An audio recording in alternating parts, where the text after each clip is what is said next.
إذا برشلونة تتعادل مع انتر ميلان في المونجويك في نصف نهائي دوري أبطال أوروبا بنتيجة 3-3، وهنستنى يوم الثلاث الجاي إن شاء الله عشان نشوف مباراة العودة اللي هتبقى في جوزيبي مياتزا.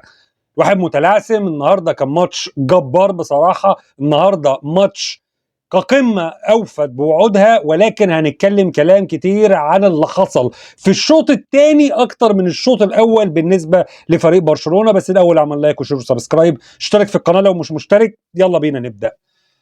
مبدئيا من قبل ما الماتش يبدأ كلنا عارفين كجمهور برشلونة إلا الإنتر في آخر 3 ماتشات ليه في الدوري أو في الكاس أكل على وشه. ماتش بولونيا خسروا في الدوري، ماتش نصف نهائي الكاس قدام ميلان خسروا، ماتش قدام روما في الدوري خسروا، نابولي بقى متفوق عليه ب3 نقاط في الدوري الإيطالي. كل ده عشان كان إنزاجي مدرب انتر بيفكر في الماتش بتاع النهارده، بيفكر انا هعمل ايه مع برشلونه مع الاصابات اللي كانت عنده واللي رجعت له. يعني ماركوس تورام في ال3 ماتشات دول ما لعبش عشان كان الكاحل عنده فيه مشكله.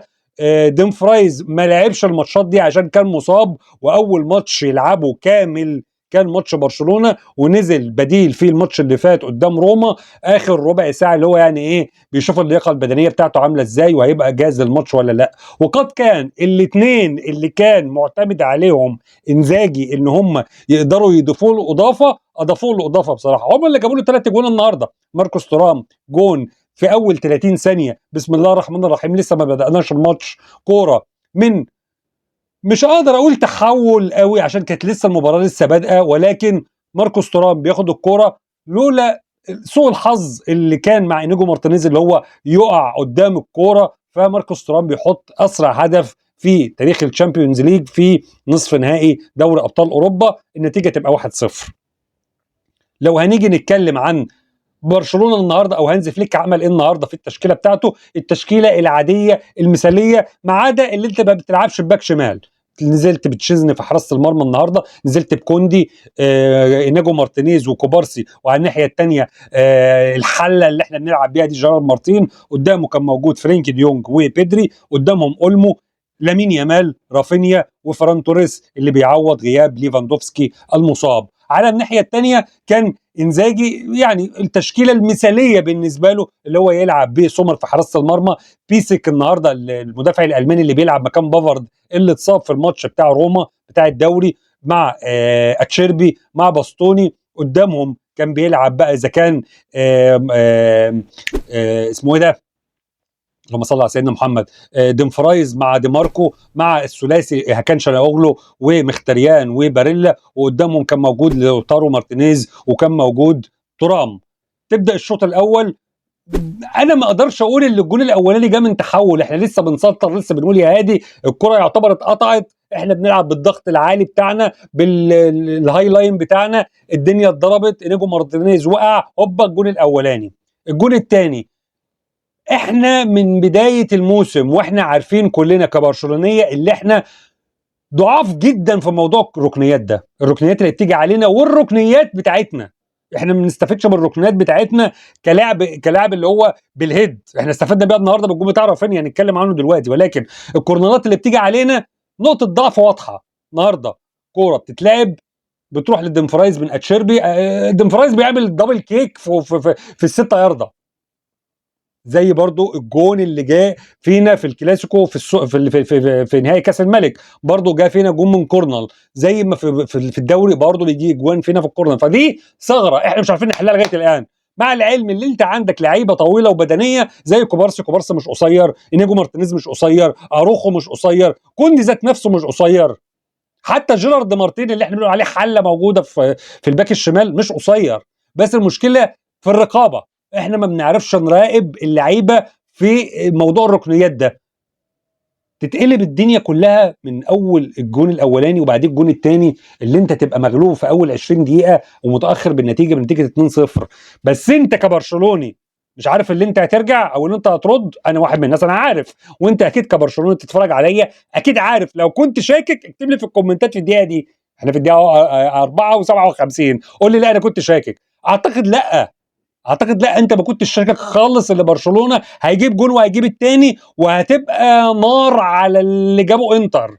وفعلا قد كان الفتيل اللي اتشعل من اول جون. التاني صبرنا عليه شويه، ولكن خد لي عندك بقى، خد لي عندك بقى ضغط وشراسه واسترجاع للكره. ده لو الكره اصلا بتتاخد مننا في الشوط الاول من بعد اول 20 دقيقه. ولامين يامال، لامين يامال يا جماعه، انا اللي بشوفه ده من لامين يامال بالذات في الماتش بتاع النهارده ده، انا ما بشوفش لعيب كوره بيعمل كده باستثناء ميسي، عشان ميسي ده اصلا ده مش لعيب كوره، ده من كوكب اخر، فده شيله على جنب.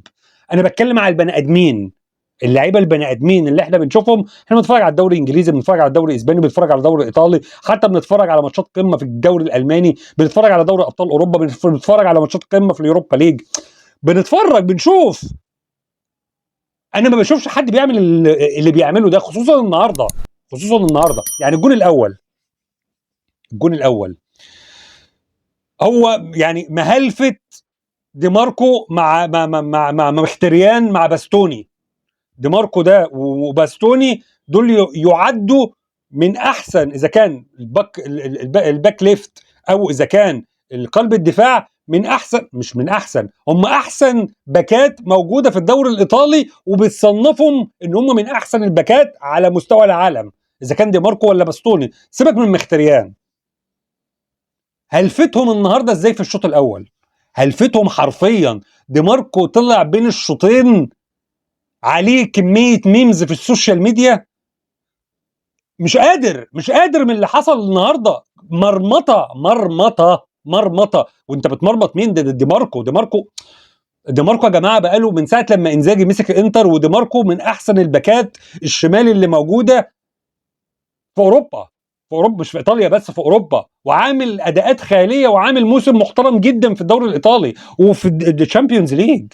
فتخيل ان ده لعيب لسه عنده 17 سنه، لامين يامال، هلفته حرفيا ممرمطه، مسح بكرامته الارض، اكله النجيله النهارده هو وباستوني ومختريان. بس مختريان انا مش هاجي، اصل مختريان في الاول وفي الاخر راجل عجوز، راجل كبير، ده خلاص كان خارج من ارسنال منتهي.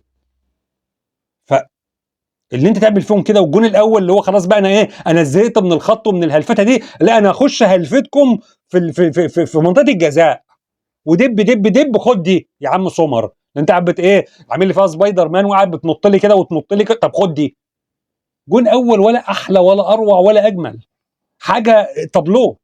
الجون الثاني بدايته اصلا من بيدري والكره القطريه اللي عاملها لرافينيا على القائم البعيد، رافينيا بيريحها لفران توريس، فران توريس اللي بيحط ما بيسميش. الجون الثاني 2-2، والدنيا ولعت اكتر واكتر واكتر.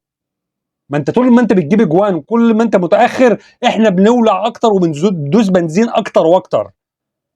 النهارده شوط اولاني بالنسبه لبرشلونه خيالي، على الرغم انك لاعب 120 دقيقه في نهائي الكلاسيكو، في نهائي السوبر او في نهائي كاس الملك قدام ريال مدريد، وعامل ماتش اعجازي، واكيد انت منهك بدنيا، ده غير تلاحم المباريات بتاعت الدوري وبتاعت الشامبيونز ليج، زي ما انتر عنده برضه تلاحم مباريات، وهم خارجين من الكاس قدام ميلان وخسرانين في مباراتين في الدوري. ولكن تعب العشرينات غير تعب اواخر الثلاثينات، بمعنى ان برشلونه اغلبيه اللعيبه بتاعتها عشرينات، فانت الارهاق بتاعهم غير الارهاق بتاع انتر. ولكن لا لا، شوط اول من برشلونه رهيب رهيب رهيب رهيب، ضرب نار ضرب نار. وخلاص هم جابوا الجونين وخلاص، هم وقفوا بيدافعوا بالعشره وبعدين يضيعوا وقت من اول ربع ساعه. حاجه في منتهى القرف بصراحه، حاجه في منتهى، بس ده متوقع من انتر. انزاجي بيلعب بتكتلات دفاعيه، بيعرف يبني لعب، هو بيلعبك في المونجويك، متقدم عليك بدل الواحد اتنين، طبيعي اللي هو يلعب كده، ده طبيعي، ده ما ينتقص من الانتر خالص. ولكن انت عرفت تفك التكتلات دي مره واتنين، ده غير الكوره اللي بتيجي في العارضه، ده غير الكوره اللي بتيجي في العارضه، وغير الكوره اللي بيطلعها سمر. نطلع من الشوط الاولاني مبهدلين انتر، هم ما شافوش اصلا، مش شايفين قدامهم من بعد ما جابوا الجون الثاني بتاعهم. واحنا بقى بدأنا بقى، احنا دخلنا بقى من بعد الدقيقه 21، خلاص دوسنا بنزين على الاخر، وفين يوجعك. الشوط الاول انت بتلعب ما عندكش اصلا يعني انت الجبهه الشمال بتاعتك دي مقطوعه اللي فيها جيرارد مارتين دي، اللعيبه كلها يعني بتدور الكوره، بتدور الكوره، ولما في الاخر يشوفوا وجيرارد مارتين فاضي، يعني هو اللعيبه بتاعت انتر فاهمين برضو القصه دي، مش متخلفين، فاهمين اللي ده سيبك منه ما تمسكوش، محدش اصلا من لعيبه برشلونه من زمايله هيبازيله، مفيش خالص. فانت بتلعب على ناحيه واحده اللي هي ناحيه لامين يامال، الناحيه اللي عملت فيها كل حاجه، انت عملت فيها كل حاجه، اذا كان انت ولا اذا كان بدري، عملت فيها كل حاجه، والتحركات بتاعت فيران توريس وبتاعت رافينيا في العمق، عملت فيها كل حاجه. انا كان يعني انا كنت اتمنى ان احنا نخرج الشوط الاول 3-2، ولكن الشوط الاول خلص 2-2 مع اصابه كوندي وخروج كوندي ونزول ايريك جارسيا. بين الشوطين حصل التغيير اللي انا كنت بتمناه اصلا ان احنا نبدا بيه المباراه، ان جيرارد مارتين ده يطلع بره ونزل اروخو ورحل شويه على الجانب الشمال، بقى هو الباك الشمال اناجو مارتينيز، وعندك ايريك جارسيا هو اللي لعب مكان كوندي. فاصبح اللي انت بادئ الشوط الثاني انت ما عندكش باكين، ما دول مش باكين، دول سنتر باكات اصلا، فانت بتلعب من غير باكات، ولا كوندي موجود ولا الباك الشمال عندك موجود، انت بتلعب بإيريك جارسيا وبتلعب بيناجو مارتينيز، وفي القلب كان موجود اروخو وموجود كوبارسي. بس الشوط الثاني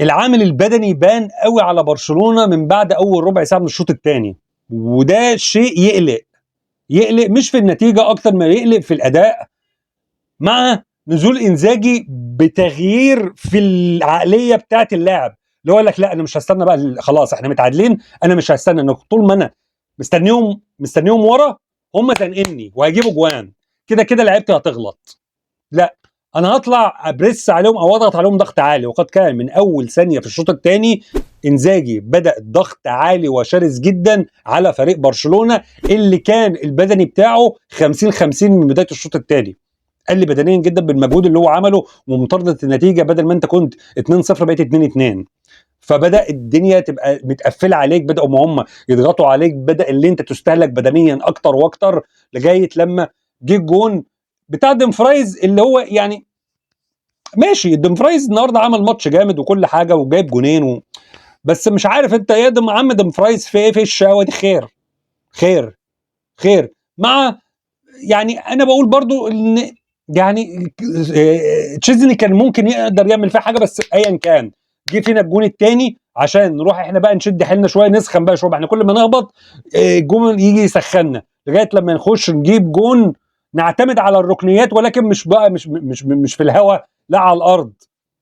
اولمو بيحط واحده للامين يامال بيفوتها لرافينيا، ورافينيا بيطلق صاروخ ارض جو محدش شافه، انا سمعت صوت العارضه صرخت من الخضه، اتخضيت، حاجه مهوله، دب، وقامت خبطه في ظهر سوبر وقامت داخله 3-0 3-3 ولا ايه، تعادلنا مع الكوره اللي جت لامين يامال، اللي انا مش عارف هو شاطها ازاي، اللي هي جت في العارضه دي، انا ما اعرفش هي شاطها ازاي، شاطها اللي هو شايطها، انا قلت هو شايطها غلط ولا ايه، لما اتعادت في الاعاده البطيئه ده هو شايلها، هو قاصد اللي هو يسقطها في اقصى الزاويه فوق، مش اللي هو قاصد اللي هو يديها الرافينيا على قائم البعيد، لا خد بالك منها في الاعاده البطيئه، حاجه يعني انا ما شفتش بني ادم بيعمل كده، ما بشوفش من اللي حاضرين، من اللي موجودين، من اللي على قيد الحياه ولسه ما اعتزلوش، ما شفتش بني ادم بيلعب اللعب ده. مع الكوره تانية برضو اللي رافينيا برضو جت في العارضه اللي في اخر الماتش، كونك اللي انت تخرج بالنتيجه دي 3-3، هي مش يعني انا بالنسبه لي هي مش كويسه، هو عادي انت كده كده هتلعب في جوزيب ميازي يوم الثلاث اكنها 0-0 ما فيش حاجه، ما خلاص بقى موضوع الهدف اللي بره الارض ده اتلغى، فانت هتروح تلعب هناك على الابيض، ولكن الجمهور هيفرق، البدني هيفرق، ماتش بلد الوليد هيفرق، انت فايز ولا متعادل؟ طب فايز بانهي سيناريو؟ انهكت بدنيا اكتر ما انت منهك، ولا خلصت الماتش في اللذيذ، ولا هانز فليك هيعمل مدوره كبيره ويقدر يكسب؟ محدش عارف. مع الانتر اللي لسه هيلعب الماتش بتاعه في الدوري الايطالي اللي بيطار دلوقتي نابولي كونتي، فلسه زي ما هي 50-50، مع ان انت رايح تلعب بره في ايطاليا، جمهور المونجويك مش جمهور التراس وحماسي وبتاع، تحس ان هو جمهور جاي سياحه. مع انهم في اخر الماتش يعني بداوا من اللي هم يغنوا وقعدوا يشجعوا كل حاجه، بس انا ما اعتقدش ان يعني جمهور برشلونه بيفرق في حاجه مع اللعيبه. بصراحه بحس ان هم جمهور سياحه، مش جمهور التراس وجمهور محبين وجمهور مشجعين. دول جمهور سياحه جايين يتفرجوا على برشلونه وعلى سياح من الاخر. لكن الجمهور اللي انت هتشوفه في الجوزيب مياتزا هيبقى جمهور مرعب، جمهور مرعب. في الاول وفي الاخر هي لسه 50-50 زي ما هي كانت اصلا من قبل الماتش ده، في وجهة نظر الشخصيه كانت 50-50. ولكن كان هيبقى، كنت بقول ممكن العامل البدني، ولكن انت برضو لاعب 120 وهم كبار في السن، فهي كانت 50-50. ماتش النهارده خصوصا الشوط الاول كان قمه، يعني اوفت بكل وعودها زي ما عصام الشوالي النهارده كان بيقول. برضو عندي علامة استفهام كبيرة جدا جدا جدا على يعني اداء فرينكي ديونج في وسط الملعب. ما بحسلوش وجود، ما بحسلوش في قطع الكرات وجود، ما بحسلوش في بين اللعب وجود، هو موجود وخلاص. لكن فرينكي ديونج من شهر فات كان بيعمل حاجات قلنا عودة شيء من ديونج. مع النهارده اللي فرحني جدا نزول كريستنسن، اخيرا كريستنسن ده جه. يا كريستنسن ده كان لابورتا كان مكممه وحطه في المخزن في اوضه الفيران عشان يعرف يسجل داني اولمو. فكريستنسن نزل وبقى موجود ومعانا وتمام وفايق وعمل باصتين ثلاثه، فاللي هو لا شغال والله، فده كويس في حد ذاته. يعني حاجه محترمه وحاجه تفرح اي حد من جمهور برشلونه، اللي احنا عندنا واحد على الدكه اهو شغال. وكريستنسن كان عامل الموسم اللي فات كان ولا اروع بصراحه. فكويس اللي انت عندك الاضافه دي، مع الاجهاد البدني اللي نزل على اللعيبه خصوصا لامين يامال في اخر يعني في الشوط الثاني، يعتبر ما عملش غير كورتين ثلاثه وخلاص هو مفيص منك خالص. ففي الاول وفي الاخر كان ماتش قوي. نتيجه 3-3 انا شايفها مش وحشه، هي مش حلوه. يعني المفروض انت تخرج على الاقل يعني فايز بفرق هدف في الملعب بتاعك، ولكن لسه النسب 50-50 في الاول وفي الاخر. بحب اقول ده راي شخصي، واهم حاجه وجهه نظر حضراتكم في الكومنتات يا ريت تشاركونا بها. وختاما كان معاكم خالد الشناوي، برنامج فار. سلام.